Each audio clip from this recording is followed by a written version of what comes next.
Peter and the early church understood that Jesus came preaching the gospel of the kingdom. Not just the gospel of salvation, the gospel of the kingdom. The good news that God's reign and dominion was upon them. Listen, we prayed for cancer earlier. Listen, we don't just need a gospel of salvation. Well, I'm sorry, brother, that you've been diagnosed with cancer and the doctors say, it's time to go to hospice and that's it. And I hope you're right with Jesus and we'll all see you there one day.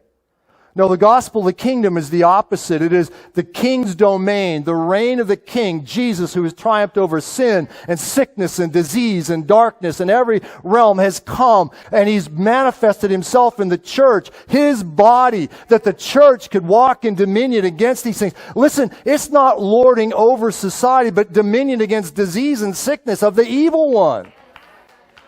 I want to give people hope when they're sick. Not just hold their hand and say, well, I'm sorry and I hope you make it. No. You want to take authority. Jesus said he walked among us and he healed the sick and he opened the eyes of the blind, cleansed the lepers, raised the dead. All of this was to demonstrate the superiority of the kingdom. Some have argued through the centuries who believe that the miracles have ceased. Well, we needed that. So the early church needed that to prove the divinity of Jesus, and it ended with those early apostles and the early church. No.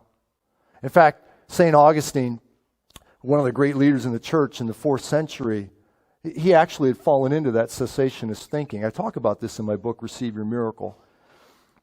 And he fallen into that. He goes, well, God, used the miracles to confirm the divinity of Christ, but we no longer need the miracles, right? But by the end of his life, in the district that he was a bishop over, there were so many miracles and so many things happening, he actually had to change his theology. He goes, God still does the miracles. I'm paraphrasing.